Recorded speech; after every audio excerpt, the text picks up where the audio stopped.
एका शेतकऱ्याला एवढे लोक शिकवणं खूप अवघड परिस्थिती, म्हणजे घरी एकदम ओढाताण व्हायची. पण आमच्यावर कधी इफेक्ट त्याचा झाला नाही. बरोबरच नोट्स काढायचो, एकाच लायब्ररीत होतो, एकाच रूममध्ये राहायचो आणि सगळं आमचं शेअरिंगमध्ये असायचं. नोट्स पण बुक्स पण सगळे आम्ही एकत्रच वापरत होतो. की लहान भावाला भेटली तर मी त्याच्या आधी तयारी करतोय, पण मला अजून पोस्ट नाहीये, असा माझा एक स्वतःहूनच एक प्रेशर माझ्यावर बिल्ट होत होता. आम्ही घरी सेलिब्रेशन केलं नव्हतं कारण अजून दादाला पोस्ट भेटली नव्हती. मग ज्यावेळेस म्हणजे 2022 मध्ये दोघांना जेव्हा पोस्ट भेटली त्याच वेळेस माझं म्हणजे सेलिब्रेशन झालं. त्याच्या आधी मी कधीच सेलिब्रेशन केलं नव्हतं. गावातले लोक म्हणायला लागले की आम्ही कधी डेप्युटी कलेक्टरच पाहिला नाही किंवा आम्हाला त्यांच्या ऑफिसमध्ये कधी जाऊनच दिलं नाही. पण आज आमच्यातलाच कोणतरी आज डेप्युटी कलेक्टर झाला, म्हणजे एकामेकाला सपोर्ट झाला. कधी मला लो वाटलं तर तो मला मोटिवेट करायचा किंवा त्याला लो वाटलं तर मी त्याला मोटिवेट करायचो. मग हे जे बॉन्डिंग खूप कामाला आलं, त्याच्यामुळेच आम्ही सक्सेस झालो. आज स्पर्धा परीक्षेत तुम्ही जर सातत्य ठेवलं, फार बुद्धिमान असण्याची गरज नाही. सातत्य ज्याच्याकडे आहे, ज्याच्याकडे चिकाटी आहे, ज्याच्याकडे ध्येय आहे, तो विद्यार्थी ही परीक्षा पास होतो. तुम्हाला असं वाटतं की तुम्ही जेवढा कंटेंट वाचेल तेवढं तुम्हाला मार्क्स पडेल. PYQ सर्वात पहिल्यांदा ॲनालिसिस करा, त्यानंतर मग तुम्ही कंटेंटकडे जा आणि नंतर मग मल्टिपल रिव्हिजन. हा जो 3 सूत्री कार्यक्रम आहे तो राबवा, तुमची पूर्व परीक्षा पासच होईल. किंवा कधी कधी तो 12 तास लॅबरेट बसायचा, असं म्हणजे त्याचं हे नव्हतं, असा फिक्स नव्हता. पण याची रुटीन कोणी फॉलो नका करू. स्वतःच्या निगेटिव्ह पॉईंट काय आहेत, पॉझिटिव्ह पॉईंट आहेत, हे ज्याला कळतं ना तो परीक्षा पास होतो. त्याला बुद्धीची जास्त गरज नाहीये. लग्न काय करतायत तिकडं त्यांना अशा अफवा पण कुणी लोक बसले की नाही ते काय अभ्यास करत नाही, कुठेतरी फिरतात, बापाचा पैसा वायाला घालवतात, म्हणजे अशा अफवा तर पसरल्या होत्या. पण आम्हाला काय त्याच्यावर परिणाम होत नव्हता.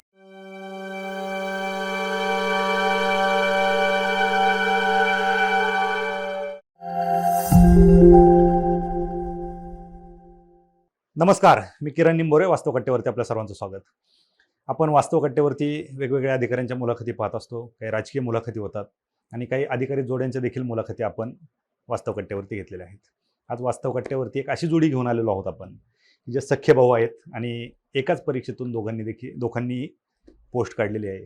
आज वास्तव कट्टेवरती आपल्यासोबत आहेत किरण वागसकर सर, की ज्यांची उपजिल्हाधिकारीपदी आत्ता निवड झालेली आहे आणि सरांनी यापूर्वी STI आणि उपशिक्षण अधिकारी या 2 पोस्ट देखील मिळवल्या होत्या. आता सरांचं ट्रेनिंग चालू आहे उपशिक्षण अधिकाऱ्याचं. आणि सूरज वागसकर, त्यांचे मोठे बंधू, त्यांची देखील आत्ता उपशिक्षण अधिकारी पदी निवड झालेली आहे. म्हणजे किरण सरांनी त्यांची पोस्ट त्यांच्याकडे दिली आणि ते पुढे उपजिल्हाधिकारी पदावरती गेलेले आहेत. तर नक्की या दोघ्या सख्ख्या भावांनी कशा पद्धतीने यश मिळवलं, एकाच घरातील 2 भावंड एकाच परीक्षेतून अधिकारी होतात, याच्यापेक्षा मोठा अभिमान गावाला, कुटुंबाला आणि आमच्यासारख्या विद्यार्थ्यांना म्हणा, निश्चित याच्यापेक्षा मोठा अभिमान नसेल. आणि आणखी एक महत्त्वाची गोष्ट सांगतो की सर आणि आम्ही गाववाले आहोत. सरांचा 2022 ज्यावेळेस त्यांना उपजिल्हाधिकारी पद मिळालं, 6वी रँक सरांनी घेतलेली आहे.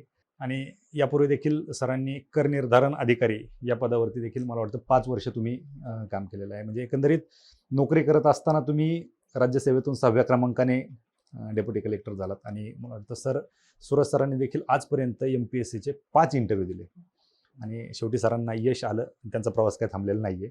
निश्चित असं म्हणलो असतो की उपजिल्हाधिकारी पद त्यांच्याकडे ट्रान्सफर करून तुम्ही परत IAS होताय काय, परंतु पाहूयात, तो पुढचा तुमचा वैयक्तिक प्रश्न आहे. दोघांचंही वास्तव कट्टेवरती स्वागत. विद्यार्थ्यांना निश्चित ऐकायला आवडेल, कारण आपण पाहतो की आजही शिक्षणाची एवढी वाईट परिस्थिती आहे की एका कुटुंबातील एका विद्यार्थ्याला शिकवायचं असेल तर ते आर्थिक जबाबदारी जी पालकांवरती असते ते पेलवत नाही. आणि तुमचं गाव पाहिलं, तुमचं कुटुंब पाहिलं तर निश्चित तुम्ही दुष्काळी भाग, म्हणजे आपला दुष्काळीच भाग आहे, तुमच्या गावाला पिण्यासाठी देखील पाणी नाही, अशा परिस्थितीतून तुम्ही शिकलात.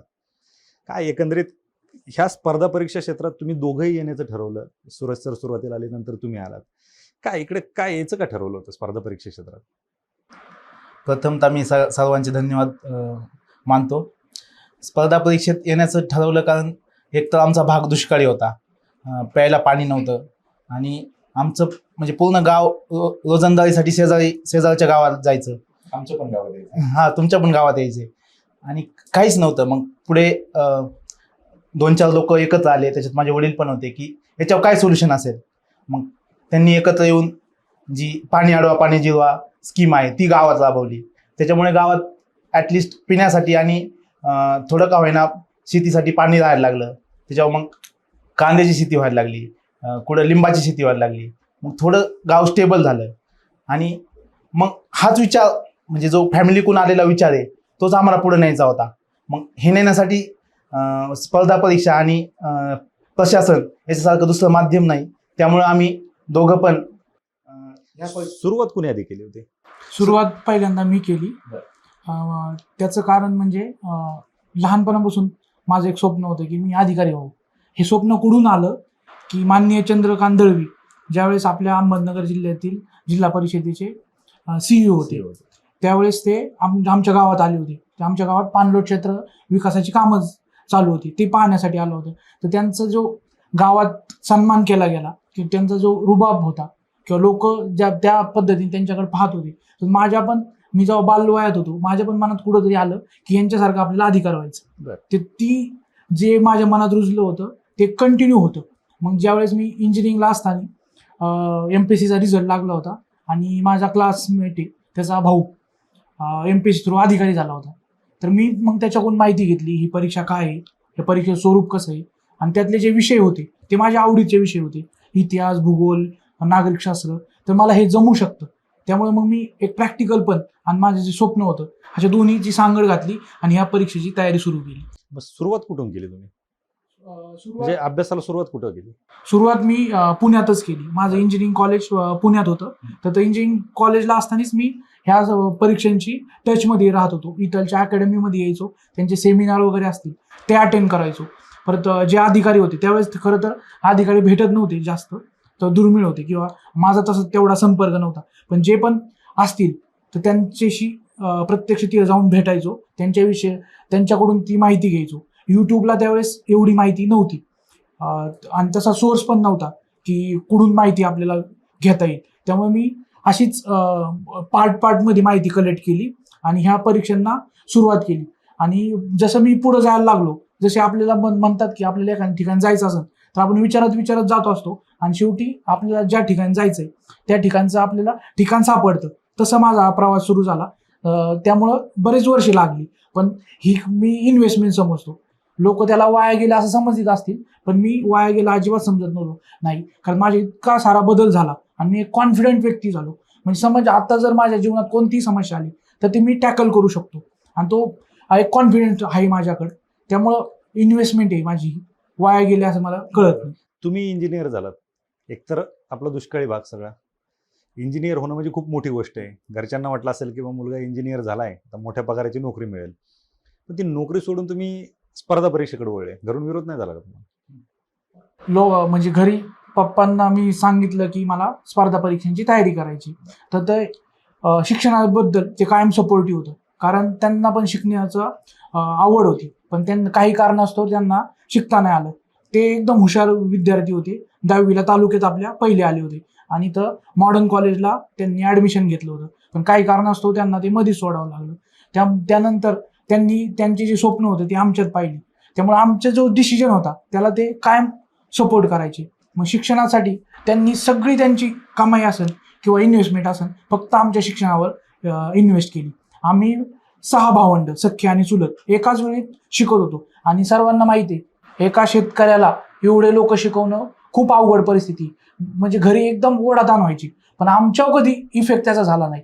म्हणजे आम्हाला कोणते क्लास लावायचे असतील तर पैसे वेळेवर मिळायचे. आम्हाला पुण्यात कधी कोणती कमतरता नाही भासून दिली, पण त्यांची ओढाताण झाली हे आम्ही जाणत होतो. त्यामुळे आम्ही 6 भावंड एकदम चांगले शिक्षण घेतलं. आम्ही इंजिनियर झालो, अधिकारी झालो. त्यानंतर माझी बहीण डॉक्टर झाली, कोणी ॲग्रिकल्चर ऑफिसर झालं. म्हणजे अशा वेगवेगळ्या क्षेत्रात गेली आणि कधीही कोणाचं वाकडं पाऊल पडले नाही. मोठ्या मोठ्या मुंबई पुण्यासारख्या शहरात शिकले, पण एक काही मुलाची किंवा मुलीची कोणतीही कंप्लेंट आली नाही किंवा कोणत्याही वाईट मार्गावर ते गेले नाहीत. याचं कारण म्हणजे संस्कार. आणि घरच्यांनी जे 10-10 रुपये, 100-100 रुपये कलेक्ट करून आम्हाला पाठवत होते त्याची आम्हाला जाणीव होती. कारण घरी गेलो की आम्ही ती कामं करायचो. कांदे काढणं असेल, लिंब काढणं असेल किंवा शेतीत आमची दूध डेअरी होती तर दूध संकलन असेल, ह्या सगळ्यात आम्ही इन्व्हॉल्वमेंट होतो. तर त्यामुळे आम्हाला याची जाणीव होती की किती कष्ट लागतं. आपल्या घरात पैसा असाच येत नाही किंवा झाडाला येत नाही. त्यामुळं त्याची जाणीव असल्यामुळं आम्ही फक्त आमचा वेळ अभ्यासात आणि जे आपल्या प्रगतीसाठी उपयुक्त असेल अशाच गोष्टीत इन्व्हेस्ट केला. इतर कोणत्याही गोष्टीत आम्ही लक्ष दिलं नाही. त्यामुळे याचा परिणाम असा झाला. घरच्या कष्टाची जर जाणीव असेल तर निश्चितच तुम्ही जसं सांगितलं की कुठेही वाकडं पाऊल पडलं नाही ते पडत नाही. आपण आत्ता पाहतो की कित्येक विद्यार्थी असे आहेत की ते वर्ष 2-2 वर्ष घरीच जात नाहीत आणि बऱ्यापैकी त्या गोष्टीची जाणीव होत नसते की आपल्या घरचे कसे आपल्याला पैसे पुरवतात. आणि मागच्या एका इंटरव्ह्यूमध्ये नाव आठवत नाही त्यांनी सांगितलं होतं की 2 महिन्यातून एकदा तरी घरी जाऊन ह्या सगळ्या गोष्टींची जाणीव करून घेतली पाहिजेत. तुम्ही ज्यावेळेस अभ्यासाला सुरुवात केली त्यावेळेस तुम्ही डायरेक्ट पुण्यातच आलात अभ्यासाला? हो, माझं पण कॉलेज लोणावळा सिंहगडला होतं. मग ते ग्रॅज्युएशन संपून सुरुवातीला असं वाटलं की 1 वर्ष, कारण घरची परिस्थिती नव्हती, असं वाटत होतं की 1 वर्ष जॉब करावा, पण जॉब काय हवा तसा मिळाला नाही. त्यामुळे मी पण MPSCचा अभ्यास चालू केला. पण गव्हर्नमेंटच्या काही योजना असतात, जसं CEC सेंटर असेल किंवा सारथी असेल, ह्या परीक्षा देत गेलो. त्यामुळे त्याचा जास्त बर्डन मी पैशाचा घरच्यांवर येऊन दिला नाही आणि माझं बरोबर शिक्षण होत राहिलं आणि अभ्यास चालू राहिला. आणि आज मला जी पोस्ट भेटली आहे, पहिली पोस्ट कोणाला मिळाली? पहिली पोस्ट मलाच मिळाली होती. कुठली? कर्णधार अधिकारी म्हणून पोस्ट मिळाली होती मला 2018ला. मग मी तिथं 5 वर्ष काम केलं, पण मध्ये लॉकडाऊन पडला. मग मी ती सुवर्ण संधी मानली की आता आपल्याला वेळ मिळेल आणि परत मी झोकून दिलं अभ्यासात. मग मला परत STI मिळाली, परत उपशिक्षणाधिकारी पोस्ट मिळाली आणि 2022ला माझा 6वा क्रमांक आला आणि मला उपजिल्हाधिकारी ही पद मिळाली. म्हणजे मी काम करून, म्हणजे जॉब करून पण तुम्ही एक चांगली पोस्ट काढू शकता. फक्त तुमचं प्लॅनिंग पाहिजे, व्यवस्थित टायमाचं युटिलायझेशन पाहिजे आणि काही अवघड नाही तुम्ही जर हे व्यवस्थित युटिलाइज केलं तर. अभ्यास दोघं सोबतच करायचे का? हो, आम्ही बरोबरच होतो पेठेत, बरोबरच राहायचो आम्ही. बरोबरच नोट्स काढायचो, एकाच लायब्ररीत होतो, एकाच रूममध्ये राहायचो आणि सगळं आमचं शेअरिंगमध्ये असायचं. नोट्स पण बुक्स पण सगळे आम्ही एकत्रच वापरत होतो. आणि 2022चा अटेम्प्ट ज्यावेळेस होता तर त्यावेळेस आम्ही ठरवलं की आपल्याला इथून पोस्ट मिळवायचीच. मला इथून मागं पोस्ट मिळत नव्हत्या, पण यांना आधी पोस्ट होत्या.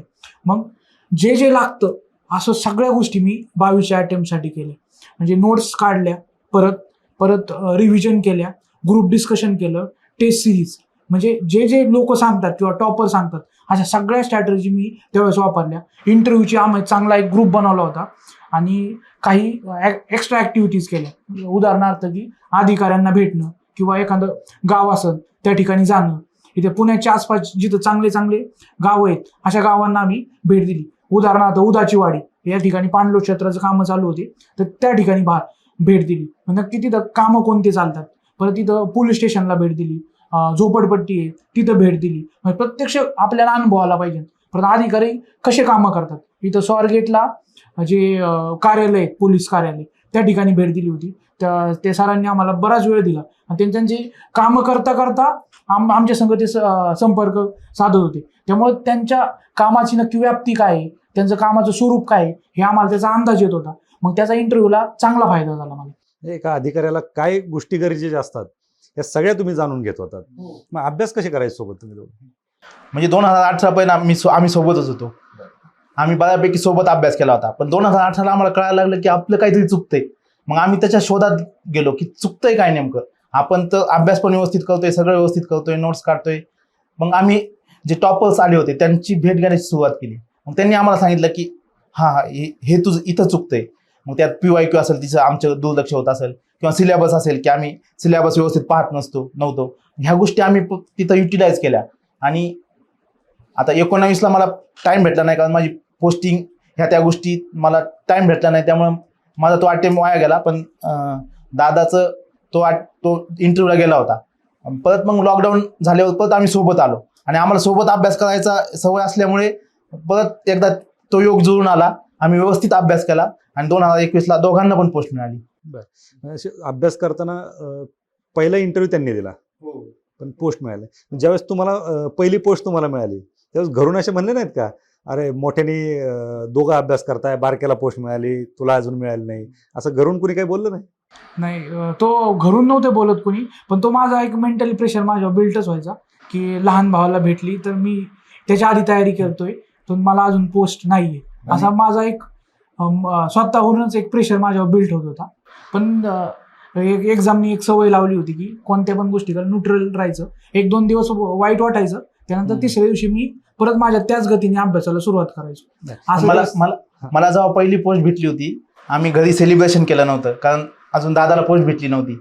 मग ज्यावेळेस म्हणजे 2022 मध्ये दोघांना जेव्हा पोस्ट भेटली त्याच वेळेस माझं म्हणजे सेलिब्रेशन झालं. त्याच्या आधी मी कधीच सेलिब्रेशन केलं नव्हतं. घरच्यांच्या काय रिॲक्शन होते? ज्यावेळेस आम्हाला दोघांना पोस्ट भेटल्या तर सर्वात पहिलं म्हणजे मी पप्पांना फोन केला. त्यांना म्हणलं की माझं सिलेक्शन झालंय, आता याचं होणार, हे ते डेप्युटी कलेक्टर होणार हे फिक्सच होतं. आणि मी त्यांनी घरीच सगळ्यांना होतो. सांगितलं पण होतं, त्यांनी विचारलं पण नाही याचं काय झालंय, फक्त मला विचारलं. आणि जेव्हा त्यांची कळालं एक प्रतिक्रिया होती की तुम्ही माझं नाव खूप मोठं केलं तालुक्यात, आणि ती मग आनंदाश्रू त्यांच्या डोळ्यात ले होते. त्यानंतर मी आईला फोन केला, ती रडायच लागली डायरेक्ट. त्यानंतर मग मी सगळ्या कुटुंबियाशी बोललो. मग तो क्षण माझ्या कायम आयुष्यात कोरलेला आहे, तो कायम लक्षात राहील. तो माझ्यासाठी एकदम भावुक क्षण होता. आणि याच्यासारखा मोठा आपण आई वडिलांना कोणता दुसरा आनंद नाही देऊ शकत की दोघं मुलं पण अधिकारी झालेत. आज तालुक्यात म्हणा किंवा जिल्ह्यात म्हणा त्यांचं नाव झालंय, आणि त्यांच्या पोटी आम्ही जन्माला आलो, आणि त्यांच्या दोघं पण अधिकारी होणं म्हणजे खूप मोठी गोष्ट आहे. खूप मोठी गोष्ट आहे. कारण एकाच घरात एकतर अधिकारी होण्यासाठी, मुलगा शिकवण्यासाठीच लोक मरमर करतात. तुम्ही एकाच घरात 2 अधिकारी, ही खूप मोठी गोष्ट आहे. आणि त्यातल्या त्यात आपल्या ग्रामीण भागात ते जसं लोकांच्या मिरवणुका वगैरे होतात, सत्कार होतात, तुमचं झाले का नाही? झाले. गावांनी पण आमचा सत्कार केला, कारण गावात पहिल्यांदाच क्लास 1 अधिकारी, म्हणजे गावातले लोक म्हणायला लागले की आम्ही कधी डेप्युटी कलेक्टरच पाहिला नाही किंवा आम्हाला त्यांच्या ऑफिसमध्ये कधी जाऊनच दिलं नाही, पण आज आमच्यातलाच कोणतरी आज डेप्युटी कलेक्टर झाला, म्हणजे त्यांचा आनंद वेगळाच होता. त्यामुळे त्यांनी आम्हाला डोक्यावर घेतलं होतं अक्षरशः, आणि त्यांनी आमचे खूप सत्कार केले. गावात पण खूप त्यांनी आम्हाला नावाजलं. अभ्यास ज्यावेळेस तुम्ही दोघं सोबत करायचे, जनरली भावाभावांचं पटत नाही, तुमचं पटत होतं का अभ्यास करताना? आमचं काय होतं की आम्ही लहानपणापासून सोबत आहेत, म्हणजे शाळेत पण एकत्र होतो. आमचं 5वी पासून ते 10वी पर्यंत शिक्षण संजीव जैन स्कूल कोपरगाव इथे झालं. बाहेर दोघं एकत्र होतो. त्यानंतर 11वी 12वीला यशवंतराव मोहिते कॉलेज पुण्यात तेव्हा आमचं शिक्षण झालं. त्यामुळे आमच्यात एक ट्युनिंग होती. तसे इतर जे भावंड असतात त्याप्रमाणे नव्हतं की आमच्यात कधी भांडणं होत नाही, की आमचं ते ट्युनिंग जमलेलं आहे. त्याला काय आम्हाला फायदा झाला. त्याची काय आवडी आहेत, माझ्या काय आवडी आहेत, आम्ही एकमेकाला क्रॉस जात नाही. त्यामुळे ते आमचं जमतं, आणि मग त्याचा स्पर्धा परीक्षा तयारी करताना आम्हाला त्याचा फायदा झाला. एकामेकाला सपोर्ट झाला. कधी मला लो वाटलं तर तो मला मोटिवेट करायचा, किंवा त्याला लो वाटलं तर मी त्याला मोटिवेट करायचो. मग हे जे बॉन्डिंग खूप कामाला आलं, त्याच्यामुळेच आम्ही सक्सेस झालो आज. अभ्यास कसे करायचे तुम्ही आता? कारण एकंदरीत आता ज्यावेळेस आपण विद्यार्थ्यांना जर सांगायचं की अभ्यास अशा पद्धतीने केला पाहिजे, त्याआधी तुम्ही कसा अभ्यास करत होते दोघे?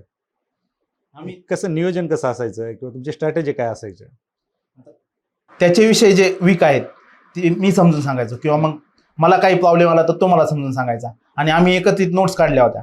म्हणजे स्पर्धा परीक्षा करताना नोट्स काढणं खूप गरजेचं आहे. मग आम्ही दोघांनी मिळून नोट्स काढल्या होत्या व्यवस्थित, आणि त्या नोट्स आम्ही त्याच्यावर डिस्कस करायचो. म्हणजे डिस्कशन केलं त्याचा फायदा काय होतो की मला काय अडचण असती ना तो मला समजून सांगायचा, किंवा त्याला काय अडचण असायची मी समजून सांगायचो. मग त्यात वेळ कमी लागतो, आणि एक्झाम म्हणजे टाइम बाउंड पण आहे, आणि जेवढ्या कमी वेळात तुम्ही जास्तीत जास्त रिव्हिजन करता आणि जास्तीत जास्त अभ्यास करता तेवढं तुमचा सक्सेस रेट वाढतो. आणि काही अजून तुम्हाला उणिवा किंवा काही जाणवलं एकामेकाला तर आम्ही सांगायचो की तुझं हे चुकतंय, आणि आम्ही ते स्पोर्टिंगली घ्यायचो की हां चुकतंय माझं. असं आमच्यात कधी वाढ नाही की बाबा तू मला असं का सांगतो किंवा तसं काय सांगतो. त्याच्यामुळे आम्हाला दोघांना पण त्याचा फायदा झाला, आणि आम्ही आज सक्सेसफुल झालो दोघं. बरोबर.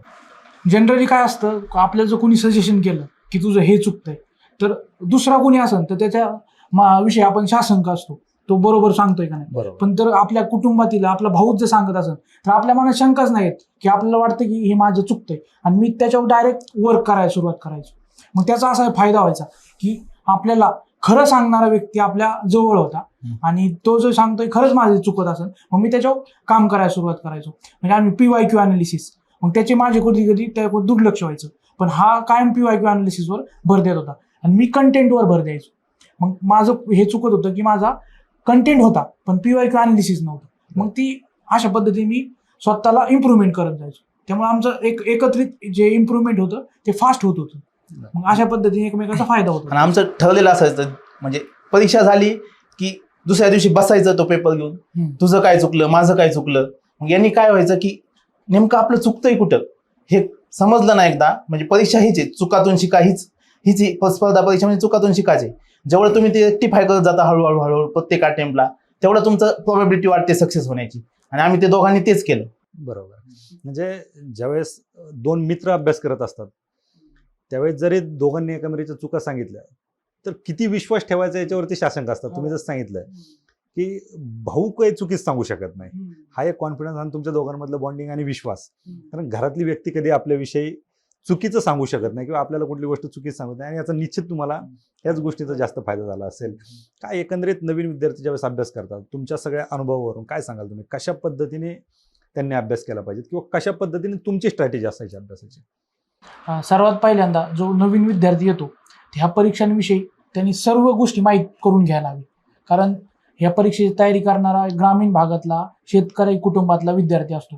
तर फक्त वरवरचे भाषणं ऐकून ह्या परीक्षेत येऊ नये. जाहिरात किती मार्काची निघती, इथं सिलेबस कोणता आहे, कोणते सब्जेक्ट अभ्यासायचे, आपल्याला त्या सब्जेक्टविषयी आवड आहे का, आपल्याला ती गती आहे का, ह्या गोष्टी आपण आधी पाहायला हवे. तर तो आरक्षणाचा पण मुद्दा असतो, आपल्याला जागा किती असतात, ह्या सगळ्या गोष्टी आधी व्यवस्थित अभ्यास करायचा. कोणतेही हवेत संकल्पना बांधून ह्या परीक्षेत उतरायचं नाही. ह्या गोष्टीचा अभ्यास केल्यावर मग अधिकाऱ्यांना भेटायचं, जे पास झालेत त्यांना भेटायचं, शिक्षकांना भेटायचं आणि मग विचारपूर्वक निर्णय घ्यायचा. आणि एकदा निर्णय घेतला तर मागं हटायचं नाही, तो निर्णय तडीसच न्यायचा. आणि स्पर्धा परीक्षेत तुम्ही जर सातत्य ठेवलं, फार बुद्धिमान असण्याची गरज नाही. सातत्य ज्याच्याकडे आहे, ज्याच्याकडे चिकाटी आहे, ज्याच्याकडे ध्येय आहे, तो विद्यार्थी ही परीक्षा पास होतो. फार जास्त बुद्धिमान असण्याची गरज नाही. त्यामुळं त्या गोष्टींचा तुम्ही सर्वात पहिल्यांदा विचार करा. त्यानंतर ज्यावेळेस तुम्ही तयारीला लागता, एखाद्या शहरात जाता तुम्ही, कुणी औरंगाबाद, नागपूर, पुण्यात बरेचसे विद्यार्थी येतात. तर इथं आल्यानंतर, तर मी बऱ्याच वर्षापासून इथे आहे, त्यामुळे मला इथलचे बऱ्यापैकी गोष्टी माहिती आहेत. इथं नक्की कसं वातावरण असतं, इथं काय होतं मुलांचं, आणि त्यांची गाडी चांगला अभ्यास करताना कशी पटरीहून बाजूला होती, ह्या सगळ्या गोष्टी मला माहिती आहे. इथं कोणत्याही भांडणात किंवा कोणत्याही फालतू गोष्टीत आपण इन्व्हॉल्व्ह व्हायचं नाही. आणि ह्या पेट कल्चर एक डेव्हलप झालेले आहे. ते कल्चर कितीक दिवस तसंच आहे, म्हणजे 10-10 वर्ष मुलं इथंच आहेत, त्यांची कोणतीही प्रगती नाही. त्या कल्चरचा अजिबात भाग नाही व्हायचं. आपण अलिप्त राहून एकच ध्येय, स्वार्थी विचार असावा अभ्यासाबाबतीत, तो घ्यायचा आणि आपलं ध्येय आहे ते गाठायचं. इतर कोणत्याही गोष्टीत तुम्ही इन्व्हॉल्वमेंट दाखवायची नाही. बरोबर. ह्या सगळ्या गोष्टींचा जर विचार केला तर फोकस अभ्यासावरतीच होणार आहे. तुम्ही सुरुवातीला नगर परिषदेमध्ये 5 वर्ष काम केलं, त्याच्यानंतर तुम्ही एसटी जॉईन केलं होतं? हा, कारण तुमचं लगेच हे आलं होतं. हां, मग ज्यावेळेस तुम्ही उपशिक्षणाधिकारी म्हणून काम करत होते आणि ट्रेनिंग तुमचं चालू होतं आणि तुम्ही अभ्यास पण करत होते, राज्यात तुम्ही 6वे आले, काय विशेष काय असं करावं लागलं? कारण जसं तुम्ही सांगितलं की आम्ही टॉपरच्या भेटी घ्यायचो, त्यांचं मार्गदर्शन घ्यायचो, तसं बऱ्याच जणांना हे ऐकायचं की तुम्ही काय विशेष करत होते. म्हणजे आता एवढ्या वर्षाचा आम्ही अभ्यास करत होतो, बऱ्याच गोष्टी संचित होत्या. म्हणजे असं नाही की एक दिवस उठलो आणि कलेक्टर, असं नाही. त्याचं बरेच दिवस आधी अभ्यास करत होतो, ते संचित होतं. फक्त कुठे छोट्या छोट्या चुका होत होत्या, त्या रेक्टिफाय करायचा प्रयत्न करत होतो. म्हणजे कसं असतं, पेपरमध्ये तुम्ही सॉल्व्ह करता तेव्हा कधी कुठे सिली मिस्टेक होत असतात. प्रत्येक पेपरमध्ये तुमच्या 2-2, 3-3 जरी सिली मिस्टेक झाल्या तरी तुम्ही 20 मार्कांनी मागे जाता, प्रत्येक पेपर तुम्ही कॅल्क्युलेट केलं तर. मग त्या सिली मिस्टेक कशा टाळाव्यात, त्यासाठी टेस्ट सिरीज लावणं, क्वेश्चन पेपर प्रॅक्टिस करणं, PYQचं नीट अनालिसिस करणं, ह्या गोष्टी मी व्यवस्थित पाळल्या. सिलेबस असेल, लोक असं म्हणजे मार्केटमध्ये त्यांना नवीन पुस्तक आलं की ते लगेच घेऊन येतात, पण तसं करू नका. तुमचं जे मटेरियल आहे ना त्याच्यावर विश्वास ठेवा आणि तेवढं म्हणजे लिमिटेड करा, उलट वाढवू नका. जेवढं तुम्हाला कमी करता येईल ना तेवढं कमी करा. आणि एका टॉपिकसाठी एकच रेफरन्स बुक वापरा. मुलं काय करतात की हे पण ते पण, तसं नाही. जेवढं तुम्ही कमी रेफरन्स बुक वापरताल आणि जेवढं म्हणजे या एक्झामचं गमक म्हणजे रिव्हिजन आहे, तुम्ही जेवढे जास्त रिव्हिजन करतात तेवढं तुमचं सिली मिस्टेक असतील किंवा तुमचं कन्फ्युजन असेल हे दूर होतं आणि तेवढे तुमचे मार्क्स ते रिफ्लेक्ट होतं मार्क्समध्ये. आणि ह्या 2-3 गोष्टी तुम्ही पाळा, सिलेबस असेल, PYQ असेल. म्हणजे ह्या 2 गोष्टी मी मुलांना पण सांगतो की सिलेबस हे तुम्हाला लिमिट करतो आणि PYQ हा तुम्हाला मार्ग दाखवतो की अभ्यास कसा करायचा. म्हणजे प्रत्येक विषयाचं तंत्र वेगळं आहे. म्हणजे तुम्ही पॉलिटी विषय घ्याल तर त्यात तुम्हाला फॅक्ट्स पाठ करावं लागणार. तुम्ही इकॉनॉमिक्स घ्याल त्यात तुम्हाला कन्सेप्ट आणि ते अप्लाइड तुम्हाला विचारतात प्रश्न. तुम्हाला असं कधीच होणार नाही की तुम्ही पुस्तकात वाचलं तसाच प्रश्न इकॉनॉमिक्सला आला, तसं पॉलिटीला होतं. मग ह्या गोष्टी तुम्हाला समजायला लागल्या, परीक्षा समजायला लागली की ते भिंत म्हणतो ना आपण तसं, आणि ते एकदा भिनायला लागलं ना, मग तुम्ही म्हणजे मला आता जरी जाऊन बसवलं तरी मी कोणतीही प्री पास होईल एवढा माझा आज कॉन्फिडन्स आहे, कारण ती माझी भिनली एक्झाम. बरोबर, आणि ते भिन्न गरजेचं असतं. मग तुम्ही हे सांगा की तुम्ही आधी सुरुवातीला यांच्या आधी अभ्यास सुरू केला, दोघं सोबत अभ्यास करत होते, स्ट्रॅटेजी सगळ्या सेम होत्या, एकत्रच होते. अशा काय चुका होत होत्या तुमच्या की यांचं सिलेक्शन होत होतं आणि तुमचं होत नव्हतं? मी आधी सांगितल्याप्रमाणे हा PYQ वर जास्त फोकस करतो. PYQ म्हणजे काय, आपल्याला आयोग डायरेक्ट गाईड करतोय की आम्ही असं विचारणार आहे. पण माझं काय होत होतं, मी कंटेंटवर जास्त भर देत होतो. मी म्हणजे अभ्यास करायचा, आपल्याला सगळ्याच गोष्टी माहीत असायला, ह्या दृष्टीने ते प्रिपरेशन करत होतो. त्यामुळे माझं कुठेतरी रिझल्ट राहत होता. मी जेव्हा याची स्ट्रॅटेजी घेतली की PYQ वर आपल्याला काम करायला पाहिजे, मग माझे मार्क वाढायला लागले. ज्यावेळेस आमची एक्झाम व्हायची ना, तर आमच्या दोघांचा एक म्हणजे शेड्यूलच असायचं. एक्झाम झाली की आली की आम्ही दोघं बसायचो. हा प्रश्न तुझा का बरोबर आला, हा माझा का बरोबर आला, इथं कोणतं तू लॉजिक वापरलं, हे कुठून वाचलं होतं, हे आमचं कायम असायचं. आणि मागं जी स्ट्रॅटेजी वापरली होती, आता पुढं कशी वापरायची, मागं स्ट्रॅटेजीमध्ये आपले काय पॉझिटिव्ह पॉईंट होते आणि पुढं आपल्याला काय पुढं घेऊन जायचं आणि त्यात काय बदल करायचा, अशा प्रत्येक अटेम्प्ट नंतर आम्ही ते करत गेलो आणि एक मॉडेल तयार व्हायचं. प्रत्येक अटेम्प्ट नंतर आमचं एक सेपरेट मॉडेल, आणि ती पहिल्यापासूनपेक्षा फुल प्रूफ असायचं. मग अशा पद्धतीने ते मार्क वाढत गेले. म्हणजे एकदा चूक केली की ती परत करायची नाही. बरं, मग हे ज्यावेळेस PYQ पाहत नव्हते त्यावेळेस तुम्ही त्यांना बोलत नव्हते का? मी सांगायचो, म्हणजे आम्हाला हे 8 सालाच कळालं होतं, मी सांगायचो त्याला. पण कसं असतं की आपल्याला वाटतं की जेवढं वाचल, म्हणजे प्रत्येकाला तसं वाटत असतं, परीक्षेत नापास होण्याचं मुलांचं हेच कारण आहे की तुम्हाला असं वाटतं की तुम्ही जेवढा कंटेंट वाचेल तेवढं तुम्हाला मार्क्स पडतील. पण तेवढं नाही, तसं नाही आहे ते. तुम्ही कंटेंट तुम्हाला लिमिट करावंच लागेल, कारण तुम्ही सुपर ह्युमन नाही की तुम्ही सगळंच लक्षात ठेवाल. तुम्हाला काही गोष्टी लक्षात ठेवणं बंधनकारक आहे, तेवढ्या तुमच्या लक्षात राहिल्या आणि त्याच्यात जास्त रिव्हिजन केल्या आणि PYQ पाहिले तुम्ही की हां आयोग असं विचारणार आहे, मग त्याचं असं उत्तर देतं, ह्या गोष्टी तुम्हाला कळायला लागल्या एकदा, तर बरोबर तुमचे प्रश्न बरोबर यायला लागतात. अगदी बरोबर. आता दोघं तुम्ही सोबत अभ्यास करत होते, कुठलं अभ्यास साहित्य कुठलं वापरत होते?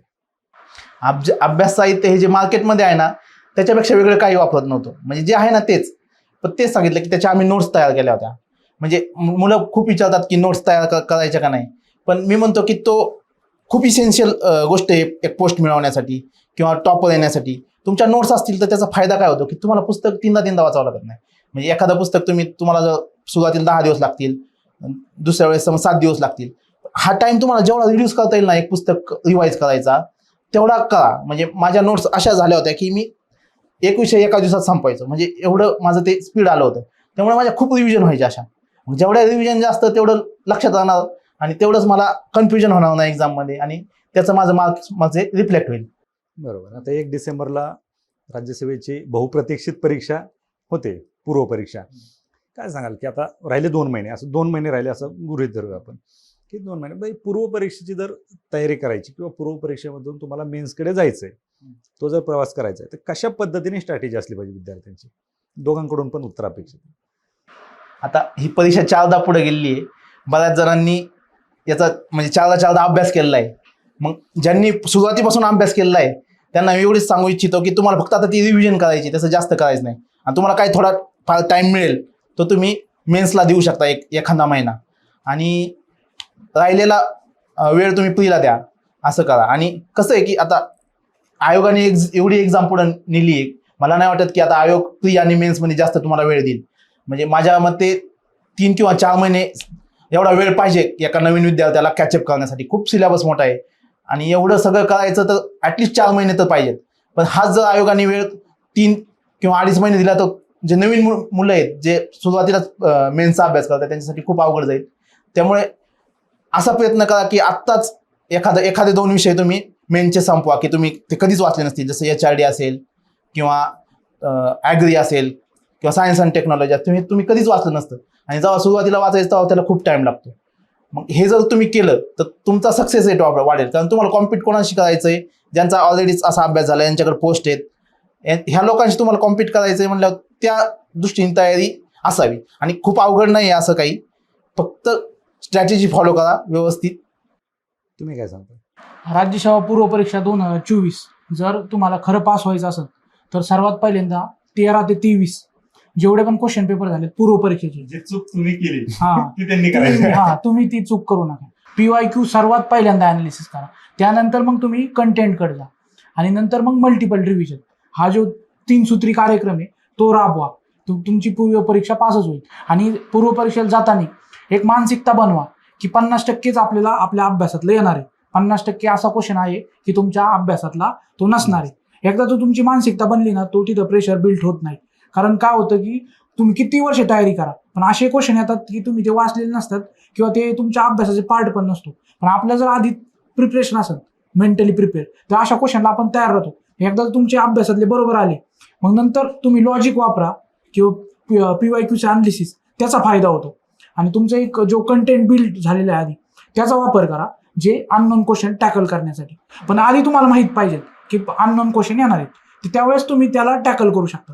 आणि तुम्हाला जर एखादा पार्ट अवघड वाटत असेल तर 2017 साली जे मी अटेम्प्ट दिला होता, तर मला सायन्सचा पार्ट सर्वात पहिल्यांदा आला होता. आणि ती 5ची पहिले गणितं होते, तर मी 5ची गणिते सॉल्व्ह करण्याचा प्रयत्न केला. माझं इलेक्ट्रॉनिक झालं होतं, मला ते रेजिस्टन्स, सिरीज आणि पॅरलल ते पण येईना, इतका मला तो घाम फुटला होता.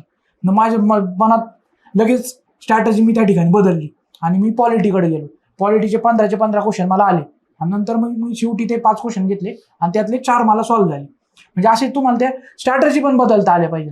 तिथं तुम्ही काय करताना 2 तासात, त्याला खूप महत्व आहे. जर प्रिलिम पास व्हायचं असेल, तुम्ही कंटेंटच्या मागं लागता, पण तुम्ही त्या 2 तासात काय केलं त्याच्यावर तुम्ही प्रिलिम पास होणार का नाही हे ठरत असतं. तुमचा अभ्यास किती हे महत्वाचं नाही. अभ्यास तर महत्वाचा आहे, परंतु कितीही अभ्यास असला ते 2 तास जर तुम्हाला हँडल करता नाही आले तर काही त्याचा उपयोग होत नाही. त्यावेळेची जी टेम्परमेंट लागते ना, ती खूप आवश्यक आहे. आणि तुम्हाला त्या वेळोवेळी स्ट्रॅटजी बदलता आल्या पाहिजे. इथून ठरून काही जमणार ठेवू नाही. नका. कोणता विषय अवघड येतोय, कोणता सोपा येतोय, ते तिथं जाऊन ठरवायचं असतं. एकदा पेपर ओव्हरलुक करून घ्या.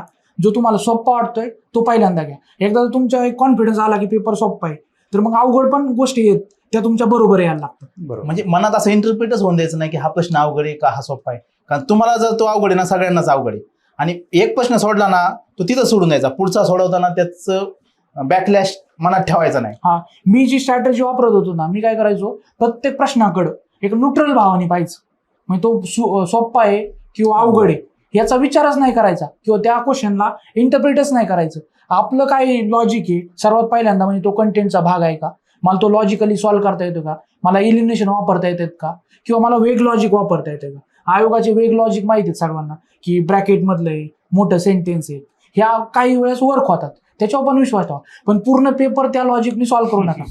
कंटेंट लागणार आहे. नापास होण्याची शक्यता मग जास्त वाढती तुमची. तुम्हाला कुठेतरी कंटेंट लागणार, असं नाही कंटेंट की- लागणार आहे, लॉजिक लागणार आहे, त्या गोष्टी तर होणार आहे. सगळ्या गोष्टी एकत्र पाहिजेत. फक्त कंटेंट असून उपयोग नाही किंवा फक्त लॉजिक असूनही उपयोग नाही. आणि ह्या दोन्ही गोष्टी असतील तर ते 2 तास तुम्हाला कसे हँडल करायचे हे जमलं पाहिजे. हीच तर खरी परीक्षा आहे. बरं, तुमच्या दोघांपैकी जास्त टाइमपास कोण करायचं? इमानदारी सांगायचं. टाइमपासला हा म्हणजे माझा हा कमी fast वेळात- learner आहे. कमी वेळात जास्त अभ्यास व्हायचा आणि बाकी टाइम म्हणजे असं पण व्हायचं की मी परीक्षा आली, पूर्व परीक्षा तुम्ही करू नका, पण मी परीक्षा आली ना त्याच्या 6-7 दिवस आधी मूवीला पण जाऊन यायचो. म्हणजे एवढा रिलॅक्स मी जायचो होतो. मी MPSCचा म्हणजे एक आयडियल स्टुडंट. आपलं 8 तास लायब्ररीत सकाळी जायचं, संध्याकाळी यायचं, हे आणि रोज लायब्ररीत असणं. तसं याचं नव्हतं. याचं म्हणजे 4 तास लायब्ररीत बसला की तो 2 दिवसाचा अभ्यास करून घ्यायचा, किंवा कधी कधी तो 12-12 तास लायब्ररीत बसायचा. असं म्हणजे त्याचं हे नव्हतं, असा फिक्स नव्हता. पण याची रुटीन कोणी फॉलो नका करू. ते प्रत्येकाला जमल असं नाहीये ते. पण तो फास्ट लर्नर होता, त्याला त्या गोष्टी वर्कआउट व्हायच्या. आणि तो एक्झाम जवळ आले तर कधी कधी अभ्यास पण नाही करायचा. त्याला वाटलं तर तो 24 तास अभ्यास करायचा, नाही वाटलं तर अभ्यास पण नाही करायचा. पण मी एकदम आयडियल, आपलं जे MPSCला आयडियल स्टुडंट असतो त्याप्रमाणे 7 ते 10 आपला लायब्ररीत जाणारा, दुपारचं 1चं जेवण. याचं तसं नाही, नाश्ता केला तर केला, 1चं जेवण गेलं, असं काही फिक्स रूल नव्हता. म्हणजे तुम्हाला दोन्ही प्रकारचे व्यक्ती इथं बसलेले दिसतील, की जो एकदम आयडियल आहे तो पण पास झालाय, आणि याचं जो रुटीन आहे की 4 तासचा अभ्यास करा, कधी 12 तास करा, कधी लायब्ररीत लेट आहे, कधी कधी हा 6लाच जाऊन बसायचा, 7लाच जाऊन बसायचा, कधी कधी 10ला पण माझं तसं नव्हतं, टाइम टू टाइम. म्हणजे याच्यातून नवीन विद्यार्थ्यांनी हे समजून घेणं गरजेचं आहे, कारण टॉपर्सला फॉलो करतात. एखाद्या टॉपरने जर सांगितलं मी सकाळी 7 ते रात्री 11 वाजेपर्यंत अभ्यास करत होतो, विद्यार्थी तसंच करतात. किंवा आज सरांचं जर उदाहरण, सरांची जर मुलाखत ऐकली कोणी, अरे हे परीक्षेच्या आधी अभ्यासच करत नव्हते, तसं करायला गेलं म्हणजे स्वतःला काय सूट होतं याच्यावरती सगळ्या गोष्टी ठरतात. म्हणजे समोर उदाहरण येतो. म्हणजे ह्या परीक्षा पास होण्याचं गमक तेच आहे, जो स्वतःला ओळखतो, स्वतःचे अनालिसिस, स्वतःच्या निगेटिव्ह पॉईंट काय आहेत, पॉझिटिव्ह पॉईंट आहेत, हे ज्याला कळतं ना तो परीक्षा पास होतो. त्याला बुद्धीची जास्त गरज नाहीये. फक्त आपल्याविषयी आपल्याला माहित पाहिजे, आपल्या पॉझिटिव्ह निगेटिव्ह, हमखास परीक्षा पास होणार. अभ्यासावरून कधी वाद होत होते का दोघांचे? स्ट्रॅटेजीवरून व्हायचे की नाही मी हे करतोय हे बरोबर आहे, किंवा तो म्हणायचा की ते करतोय, तो जो करतोय ते बरोबर आहे. असे आमचे वाद व्हायचे. पण मग हेल्दी असायचे ते. ते हेल्दी असायचे. मग आम्ही त्याचा कुठेतरी फायदा. सुवर्ण मध्ये काढायचो आणि नाही ही स्ट्रॅटेजी बरोबर आहे. असे ते वाद घरापर्यंत जात होतं का? नाही घरापर्यंत नव्हतं. घरच्यांना यांच्याविषयी काय माहित नव्हतं, म्हणजे इकडं काय चालू आहे वगैरे. पण वडिलांना सगळ्या खबर असायच्या. आपला प्रीचा रिझल्ट कधी आहे, किती मार्क लागतात, किती अंदाज सगळा तो तिथं असायचा. की आली की माझ्याला खाली लाईन. म्हणजे चॅनलवाले इतके ऍक्टिव्ह झालेत की बरोबर. एमपीएससी विषयी प्रत्येक माहिती घरी येते. आणि घरच्यांनी कधी म्हणजे घरचे काही प्रॉब्लेम झाले असतील कधी, पण ते आमच्यापर्यंत कधीच येऊन दिले नाही की त्यांचे सॉल्व्ह केले. हा. आम्हाला कधीच, त्यामुळे आम्हाला कधीच डिस्टर्ब केला नाही की ही हे अभ्यास करतायत ही मुलं. परीक्षा पास होण्याची सर्वात महत्वाचं किंवा एवढे मोठे अधिकारी होण्याचं सर्वात मोठं कारण ते आहे की आमच्यावर कधी प्रत्यक्ष जबाबदारी नाही टाकली. आमच्या पुढे कायम ते भिंतीसारखे उभे होते. त्यामुळे आमच्या जबाबदारी नव्हत्या. घरी काही पण मॅटर असतील ते आमच्यापर्यंत येत नव्हते. आम्ही घरी गेल्यावर तर आम्हाला माहिती काय व्हायचं की झालं? घरी असं झालं. ते आम्हाला कोणी फोन करून सांगत नव्हते. भावंड सांगायचे असं झालं. त्यामुळे आमच्यावर तो कधी प्रेशर राहत नव्हता किंवा आमची मेंटल हेल्थ पण कधी कधी बिघडत बिघडत नव्हती. नव्हती. तर आम्ही फोन बऱ्याचदा स्विच ऑफ ठेवायचो. संध्याकाळी खोलला तर बघायचो मिस कॉल, फोन केला तर केला, नाही तर नाही. असं काय रोजच असं कॉन्टॅक्ट होतं असं नाही. बरोबर. जनरली आपल्या गावाकडे कसं असतं की एखादा जर अधिक म्हणजे विद्यार्थी अभ्यास करत असेल एमपीएससीचा युपीएससीचा, तर शेजारी पाजारी घरच्यांना विचारतात, अरे किती दिवस, लग्नाचं वय होऊन गेलं, कधी अधिकारी होणार, आण शेतीत, पहा दुसरीकडे कुठेतरी काहीतरी. तुम्ही तर दोघं पुण्यात होते आणि तुम्ही सुरुवातीला अभ्यासाला आलात. तुम्ही 5 इंटरव्ह्यू दिले आणि इंटरव्ह्यू दिले म्हणजे चर्चा होतीच गावामध्ये. इंटरव्ह्यू दिला किंवा कुठे होतीच चर्चा. असं घरी कधी ऐकाय भेटलं नाही का तुम्हाला? त्या गोष्टी ऐकाय भेटायचे. मी जेव्हा घरी घरी जायचो तेव्हा त्याच्या आधी वडिलांना नातेवाईक किंवा मग आसपासची लोक म्हणायची, सरपंच तुम्ही येडे झालेत का, कवर शिकवताय, कवर शिकवता, मुलांचं काय ऐकता, त्याचं वय किती झालं, त्यांची ते लग्न काय कधी करतायत करायची? तिकडे असं. मग त्यांना अशा अफवा पण कुणी लोक बसले की नाही ते काय अभ्यास करत नाही, कुठेतरी फिरतात, बापाचा पैसा वायाला घालवतात. म्हणजे अशा अफवा तर पसरल्या होत्या. पण आम्हाला काय त्याच्यावर परिणाम होत नव्हता. आपल्याला माहित होतं की आपण सिरियसली अभ्यास करतोय, आपण प्री देतोय, मेन्स देतोय, इंटरव्ह्यू पर्यंत देतोय, आणि याची घरच्यांना पण कल्पना होती. त्यामुळे आमच्यावर काय तो कधी इफेक्ट झाला नाही. आमच्यावर त्याचा 0 इफेक्ट होता. तर आता हे सगळ्या गोष्टी होत असताना तुम्ही दोघेही पुण्यामध्ये अभ्यास करत होतात. लाखो विद्यार्थी तयारी करतात, त्याच्यापेक्षा थोडे तुम्ही वेगळे आहेत, कारण सिलेक्शन झालं म्हणजे थोडे वेगळे आहेत. बरोबर. त्यात तुमच्या आधी यांचं सिलेक्शन झालं. एकंदरीत हा सगळा अभ्यास करत असताना या सगळ्या अनुभवावरून विद्यार्थ्यांना काय सल्ला द्याल तुम्ही?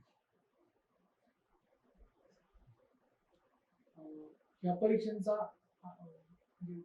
ह्या अँगलने की बाबा आता सध्या आपण थोडंसं याच्यावरती बोलू की पूर्वपरीक्षा आलेली आहे म्हणजे समोरची, कुठल्या गोष्टी टाळल्या पाहिजेत त्या 2 महिन्यात किंवा काय ह्या गोष्टींवरती, म्हणजे चुका कुठल्या टाळल्या पाहिजेत यावरती बोलू. सर्वप्रथम ही परीक्षा काय आहे ती समजून घ्या. इथं एक तर म्हणजे मुलांना असं वाटतं की मी ही म्हणजे ओव्हर कॉन्फिडन्स जातात कधी मी 1 वर्षात ही परीक्षा पास करील.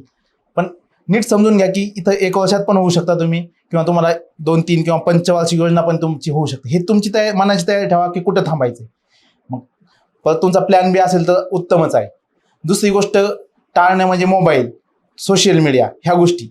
म्हणजे आमच्याकडं जवळ 2000 म्हणजे मला जॉब लागायच्या आधी आमच्याकडे साधेच मोबाईल होते. कोणत्या सोशल मीडिया म्हणजे व्हॉट्सअप पण मी वापरत नव्हतो, कुठं फेसबुक नाही, कोणतंच सोशल मीडिया वापरत नव्हतो. आणि हे कटाक्षाने पाळा. कारण काय होतं की आपल्याला वाटतं की काय होतं याने, पण खूप डिस्ट्रॅक्शन होतं. आणि हे डिस्ट्रॅक्शन जर तुम्ही म्हणजे नसेल तुम्हाला, तर याचा तुम्हाला त्यासाठी फायदा होतो. परत इथं मित्र भेटतात, तुमची संगत तुम्ही जपा. म्हणजे हे म्हणतो की जे वातावरणाचा फरक, जो वातावरणाचा इफेक्ट असतो ना, तो खूप भयानक असतो. तर तुमच्या आसपास संगत तुमची चांगली असेल तर तुम्ही म्हणजे ॲव्हरेज जरी स्टुडंट असाल तर तुमचे चान्सेस आहेत की तुम्ही परीक्षा पास व्हाल. आणि आमचं तेच झालं की आमचा ग्रुप असा होता की सगळेच सिरियस लोक होते त्यात. म्हणजे असं कोणी टाइमपास करणार नव्हतं. त्यामुळं आमचा कधी टाइमपास पण व्हायचा नाही आणि सोबत सगळे अभ्यास करायचे. ह्या गोष्टी तुम्ही पाळा. विद्यार्थ्यांना मी हा सल्ला देईल की तुम्ही जर ह्या स्पर्धा परीक्षांची तयारी करत असाल तर सर्वात पहिल्यांदा ना किती वर्ष द्यायचे हे पहिलं डिसाईड करा. कारण प्रत्येकासाठी वेगवेगळा टाईम आहे. तुमचं वय किती आहे ही सर्वात पहिली गोष्ट आहे. तुमची जबाबदारी, प्रत्यक्ष जबाबदारी किती, ती पहिली पाहिली पाहिजे. तुमची आर्थिक परिस्थिती कशी, सामाजिक परिस्थिती कशी, याचा सर्वांचा विचार करून तुम्ही वर्ष ठरवले पाहिजे. तुमच्यावर जर डायरेक्ट जबाबदारी असेल तर तुम्हाला जास्त वेळ ह्या स्पर्धा परीक्षेत थांबण्यात अर्थ नाहीये. कारण त्याच्या बाहेरचं पण जग आहे. हे स्पर्धा परीक्षेबाहेर पण लोकांनी नाव कमवलेलं आहे, पैसा कमवलेला आहे, सगळं कमवलेलं आहे. पण तुम्ही सर्वात पहिल्यासाठी फॅमिलीसाठी गरजेचे आहेत. तुमच्यावर डायरेक्ट जबाबदारी असेल तर त्याप्रमाणे तुम्ही वर्ष ठरवा.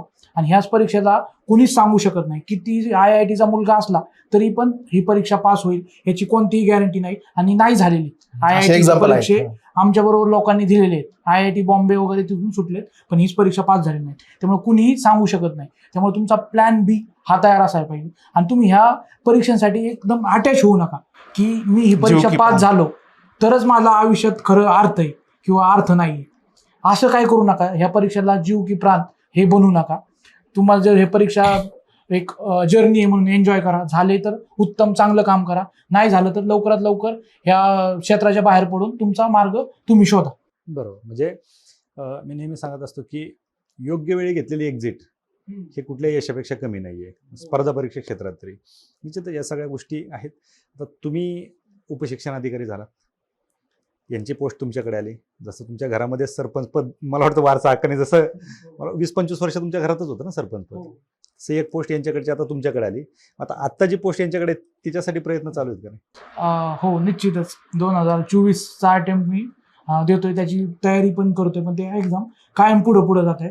तर निश्चितच जोपर्यंत उपजिल्हाधिकारी होत नाही, हे माझं स्वप्न पण आहे, तोपर्यंत अटेम्प्ट आहे. म्हणजे हा शेवटचा अटेम्प्ट आहे तसा. तर प्रयत्न निश्चित चालू आहेत. बरं, ह्या सगळ्या गोष्टी होत असताना जसं आपण सुरुवातीला बोललो की तुम्ही 2 भावंड शिकतायत, परंतु तुमची जॉईंट फॅमिली होती. आम्हालाही ते माहिती आहे. सगळे तुमचे भावंड शिकत होते. मग कसं असतं की सगळेच बाहेर शिकणार, सगळ्यांचा खर्च, कुटुंब तिकडे एकत्र, कसं मॅनेज होत होते? तर आमचं कुटुंब तुम्ही बोलल्याप्रमाणे एकत्र कुटुंब आहे आमचं. तर आमच्या कुटुंबात राजकीय वारसा पण आलेला आहे. माझे आजोबा सरपंच होते, त्यानंतर वडील. आणि आम्हाला पण असं कुठंतरी प्रोजेक्ट केलेलं होतं की आता हे पण राजकारणात जाणार. पण वडिलांनी ते वेळीच ओळखलं आणि आम्हाला काय गावात ठेवलं नाही. आम्हाला कोपरगावला पाठवलं. त्यामुळे मग आम्ही शिक्षणाच्या मागे लागलो. गावात काय एवढे कॉन्टॅक्ट राहिले नाहीत. तर वडील राजकारणात कायम ॲक्टिव्ह असतात आणि चुलते ही शेती पाहतात. चुलत्यांना घरातली इतर मंडळी आहेत ती मदत करत असतात. आणि आत्ता माझा भाऊ, चुलत भाऊ, त्यांनी BSc ॲग्री केले. तर त्याची पण इच्छा आहे की त्यांनी शेतीत काहीतरी करावं. तर तो नवीन प्रयोग करत असतो शेतीत. आणि बाकीचे शेतीत मदत करत असतात. बरं. म्हणजे असे हे नव्हतं होत, क्लॅशेस नव्हते होत घरामध्ये की किती दिवस शिकवायचं, जसं बाहेरचे बोलतात तसं घरामध्ये असं कधी झालं नाही? क्लॅशेस नव्हते घरात. घरात सगळ्यांचा एक विचार होता की मुलांना शिकवायचं आणि त्यांच्या मनाने काय करायचं ते त्यांना ठरवलं. पण शिकवणं ही प्रायोरिटी होती. म्हणजे खरं तुमच्या यशाचं गमत आहे. हो. आसपास जे लोक जर गाड्या, जमिनी काय खरेदी करत असतील तर माझ्या वडिलांची क्षमता होती सगळी. काय गाड्या असतील ते घेता येत होत्या, काय जमिनी असतील त्या. कारण गावात डेअरी जे प्रगतीशील शेतकरी आहेत, वडील थोडेफार शिकले असल्यामुळं त्यांना ते सगळं माहित होतं. पण त्यांनी ते गोष्टी कधीच केल्या नाहीत. सगळं इन्व्हेस्टमेंट आमच्यावर केली. आणि त्याचा इतका फायदा होतोय की तालुक्यात त्यांची पहिली ओळख होतीच, पण आज एकदम आदराने पाहिलं जातंय त्यांच्याकडे. आणि त्यांना सगळीकडे म्हणजे तहसील कार्यालयात गेलं तरी तहसील कार्यालयातले लोक ओळखतात. यांची 2 मुलं अधिकारी आहेत म्हणून सत्काराला बोलावतात. म्हणजे जिल्हा आपल्या तालुक्यातले असं कोणतंच कार्यालय नाही की तिथं आम्हाला बोलवलं नाही. सगळ्या कार्यालयात, बँकात सगळीकडे आमचे सत्कार झाले. परत कोणी मोठा व्यक्ती असेल तरी वडिलांना खुर्ची देतो. म्हणजे ती एवढी ती त्यांना तो मान पैशाने नाही आपण विकत घेऊ शकत, तेवढा तो मान त्यांना भेटतो. मग त्यांनी जो निर्णय होता तो एकदम योग्य होता. जर त्यांनी जर जमिनी, गाड्या अशा इन्व्हेस्ट केली असेल तर आम्ही पुढं कसं निघतोय तर त्यांना दुःखच वाटायला आले असते. पण आज जे सुख भेटते ते त्यांच्या डिसिजन. बरोबर. कारण आज जगाला वाटतं की तुम्ही कष्ट केले, तुम्ही अभ्यास केला म्हणून तुम्ही आज अधिकारी पदावरती तुम्ही अधिकारी झाला. परंतु याच्या मागची जी मेहनत आहे, घरच्यांचं जे सॅक्रिफाईस असेल, त्यांनी जो त्याग केला आहे, किंवा तुमच्या पूर्ण कुटुंबाने तुमच्यावर जो विश्वास दाखवला, सगळ्यात महत्त्वाची गोष्ट. कारण काय असतं, 2-3 वर्ष जर तुम्ही पुण्यात राहिले, कुठंच काही होत नसेल तर तिकडून कॉल यायला सुरुवात होतात. काय करताय, कधी होणार, कधी पास होणार. आणि ग्रामीण भागात जास्त गोष्टी माहीत नसतात. इथपर्यंत विचारलं जातं किती वर्षाचा कोर्स आहे हा. म्हणजे ह्या सगळ्या गोष्टी असतात, परंतु त्यांनी तुम्हाला सपोर्ट केला म्हणून तुम्ही अभ्यास करू शकला आणि खरं त्याचं क्रेडिट तुमच्या कुटुंबाला जातं. निश्चित या सगळ्या गोष्टी आहेत. 1 डिसेंबरला राज्यसेवेची पूर्वपरीक्षा आहे. तुम्ही राज्यामध्ये 6वे आलात. तुम्ही राज्यसेवेचे 5 इंटरव्ह्यू दिलेत आणि आज तुम्ही अधिकारी आहात. तुम्हाला उपशिक्षण अधिकारी पद मिळाले. एकंदरीत आता ही जी काही पूर्वपरीक्षा आहे 2 महिने राहिली, त्या 2 महिन्यामध्ये विद्यार्थ्यांनी कशा पद्धतीने खरं तयारी केली पाहिजे? सुरुवातीला PYQ म्हणजे जे आता नवीन अभ्यास चालू करतायत त्यांनी सुरुवातीला जाऊन मार्केटमधून PYQचं बुक आणायचं विकत, त्याचं व्यवस्थित अनालिसिस करायचा की आयोग नेमकं प्रश्न कसं विचारतोय, कोणत्या टॉपिकला जास्त महत्त्व देतं. त्यानंतर सिलेबस घ्यायचा आणि ते पॉईंट टिक करायचे की कोणत्या टॉपिकवर कायमच प्रश्न विचारले गेले आहेत आणि ते आधी वाचून काढायचे. म्हणजे प्रायोरिटीने तुम्ही अभ्यास करा की हे टॉपिक खूप महत्त्वाचे. कारण प्रीचा सिलेबस हा खूप वेगळा आहे. तुम्हाला एकदा कळालं की कशावर आयोग भर देतं प्रीमध्ये आणि त्याची एक आयडिया आली तर खूप अभ्यास करणं सोपं जातं. आणि दुसरी गोष्ट, टेस्ट सिरीज लावा तुम्ही. टेस्ट सिरीज लावल्याने तुम्हाला एक आयडिया येते की माझं चुकतंय काय, नेमकं माझे सिली मिस्टेक होत आहेत का, माझे विचार म्हणजे मी जे थिंकिंग करतोय, माझा अभ्यास जरी झाला असेल तर मी प्रश्न सोडवताना थिंकिंग कसं करतोय ते व्यवस्थित होतंय का माझ्याकडून. तिसरी गोष्ट आहे की तुम्ही म्हणजे काय वाचताय त्याच्या रिव्हिजन जास्तीत जास्त करा. म्हणजे जेवढ्या जास्त रिव्हिजन करताल तेवढं तुमच्या लक्षात राहील आणि तेवढ्या तुमच्या सिली मिस्टेक टाळल्या जातील. आणि कसं असतं की आता 7 सब्जेक्ट आहेत आपल्याला प्रीसाठी, तर त्याचं एक प्रायोरिटी ठरवून द्या. म्हणजे काही सब्जेक्ट असे आहेत की तिथं मार्क्स पाडणे तुलनेने सोपे असते, जसे की पॉलिटी. आणि पॉलिटीचं कसं असतं की तुम्ही जे वाचताय तेच तिथं येतं. मग ते विषय शेवटी ठेवा की ते तुमच्या शॉर्ट टर्म मेमरीमध्ये लक्षात राहतील आणि ते तुमचे प्रश्न बरोबर येतील. पॉलिटीचे 15 प्रश्न असतील, त्यातले 13 किंवा 14 तुमचे बरोबर येणे अपेक्षित आहे. म्हणजे सगळ्यांचेच येतात तिथे. दुसरा इकॉनॉमिक्स असेल किंवा जॉग्राफी असेल, इथं तुम्ही मॅक्सिमम मार्क्स घेण्याचा प्रयत्न करा. ह्या 3 विषयाचे तुम्ही एक 45 वगैरे असे मार्क्स घेतले तर तुम्ही तिथं कट ऑफ लाईनच्या पुढे जाता. म्हणजे बाकीचे जे विषय आहेत सायन्स जे बेभरवसे आहेत, थोडा अवघड विचारू शकतात तिथं. किंवा करंटचा सिलेबस खूप मोठा असतो, त्याच्यात म्हणजे बरोबर येईल का नाही ह्याची शाश्वती कमी देता येते आपल्याला. किंवा इतिहास पण असा विषय आहे की त्याचा पण सिलेबस खूप वास्ट आहे आणि तिथं काय प्रश्न विचारतील सांगता येत नाही. आणि मग खूप दिवस म्हणजे आपण रूमवर आले आपल्याला कळतं की अरे असं पण काही होतं. मग त्याची नंतर जाणीव होते आपल्याला की अरे हे वाचायचं राहून गेलं. मग जे विषय असे फिक्स आहेत की जे तुम्ही वाचताल आणि तेच परीक्षेला येईल ते विषय चांगले करा. तिथं एकदा तुमची पकड आली ती तुम्ही ते कट ऑफ लाईनला व्यवस्थित पार होताल. आणि तुम्ही काय सांगा? आपलं 1 डिसेंबरला जी परीक्षा आहे ती जर पास व्हायचं असेल तर सर्वात पहिल्यांदा म्हणजे तुम्ही जो 2 महिने राहिलेले आहेत, 2 किंवा त्याच्यापेक्षा जास्त काळ असेल तर त्याचं पहिल्यांदा नियोजन केलं पाहिजे. आपल्या हातात किती दिवस आहेत ही सर्वात पहिली स्टेप आहे ही परीक्षा पास होण्यासाठी. मग त्या जितके दिवस राहिले ना त्याचे रिव्हिजन प्लॅन बनवा. आता अभ्यास बऱ्याच लोकांचा झाला आहे कारण ही एक्झाम बऱ्याच वेळा पुढे गेलेली, त्यामुळे मग तुम्ही 8 दिवसाचा 10 दिवसाचे असे प्लॅन बनवा. विषय 7 आहेत तर किती वेळ येतोय प्रत्येक विषयाला. आणि त्यानंतर मग तुम्ही जर 7 दिवसाचं बनवत असाल तर दुसरी रिव्हिजन फेज ही 4 दिवसाची बनवा, त्यानंतर 2 दिवसाची. असा तो रिव्हिजन काळ आहे तो कमी करत जा. परत रिव्हिजन कशा पद्धतीने करायची किंवा कोणते विषय आधी घ्यायचे ते पण तुम्ही ठरवा. आता सायन्स हा विषय 20 मार्काला विचारला जातो आणि त्याच्यावर बऱ्याच विद्यार्थ्यांना 8-9 असेच मार्क म्हणजे फार कमी मार्क पडतात आणि प्रिलिम्स ह्या सायन्स ह्या सब्जेक्टमुळे राहते. याचं कारण काय होतं की लोक सायन्स अभ्यास करत नाही किंवा मग शेवटच्या फेजमध्ये त्याचा अभ्यास करतात, त्याचा उपयोग होत नाही. सायन्सला तुम्हाला जास्त वेळ खर्च करावा लागेल. मग तो काय करा, आत्ता पहिल्या सुरुवातीला घ्या. सायन्सला तुम्ही एकदा चांगला रिव्हिजन केली, चांगला कंटेंट तुम्ही बिल्ड केला, त्यानंतर मग त्याच्यापेक्षा अवघड विषय काय आहे इतिहासाला मार्क येत नाही तो विषय घ्या. त्यानंतर तुम्हाला जो अवघड वाटतोय तो घ्या. पॉलिटी सर्वात सोपा आहे, त्याला 12-13 मार्क येतात. आणि पॉलिटी जर आत्ता वाचला त्याचा आउटपुट 2 महिन्यांनी येणार नाही. पॉलिटीचं कसं आहे, तुम्ही जर आधी वाचला 8 दिवस किंवा 2-4 दिवस आधी तर पॉलिटीचं डायरेक्ट मार्कात कन्वर्ट होतं. त्यामुळे पॉलिटी एकदम शेवट ठेवा, ही पण स्ट्रॅटर्जी. त्यानंतर सोपा विषय कोणता आहे जिओग्राफी, तो पॉलिटीच्या आधी घ्या. त्याच्यानंतर कोणता आहे सोपा इकॉनॉमिक्स, तो त्याच्या आधी घ्या. म्हणजे असं तुमचे प्रायोरिटी तुम्ही ठरवले पाहिजे. आता मी हा रफ प्रायोरिटी ठरवल्या, पण प्रत्येक विद्यार्थ्यासाठी ते वेगवेगळी असू शकते. ते पहिल्यांदा विषय तुम्ही काढा आणि मागच्या पेपर तुम्ही जो दिला होता ना त्याचा अनालिसिस करा. माझा रिझल्ट कोणत्या सब्जेक्टमुळे गेला त्याच्यावर जास्त काम करा किंवा त्याला जास्त वेळ द्या. अशा पद्धतीने तुम्ही, आणि मी आधी सांगितल्याप्रमाणे PYQ वर तुम्हाला भर द्यायचा आहे, त्यानंतर रिव्हिजन करायचे आहेत. मी युट्यूबला एक सप्तपदी नावाचा व्हिडिओ अपलोड केलेला आहे. त्यात मी तुम्हाला 7 स्टेप सांगितल्यात. नक्की एका विद्यार्थ्यांनी परिपूर्ण एका सब्जेक्टचा कसा अभ्यास करायचा तो तुम्ही नक्की पहा. तुम्हाला एकदम फायदा होईल त्या व्हिडिओचा. नक्कीच सर. खरं तर आत्ता 1 डिसेंबरला जी काही परीक्षा आहे, विद्यार्थी बऱ्याच दिवसापासून वाट पाहत आहेत. तुम्ही केलेल्या मार्गदर्शनाचा विद्यार्थ्यांना निश्चित फायदा होईल. अर्थात त्यांनी ते अवलंबलं तर. कारण काय होतं की बरेच विद्यार्थी पाहतात, ऐकतात, 2 दिवस जसं आपण म्हणतो की एक्सटर्नल मोटिवेशन, अधिकाऱ्याचं भाषण ऐकलं की मी अधिकारी होणारच, तर स्ट्रॅटेजी ऐकतात आणि परत आपल्या जुन्या पारंपरिक पद्धतीनुसार त्यांचं काम चालू होतं. खरं तर आपण वास्तव कट्ट्यावरती आलात आणि तर तुमचा जो काही प्रवास होता हा सगळा प्रवास उलगडला आणि विद्यार्थ्यांना बहुमूल्य असं मार्गदर्शन केलं.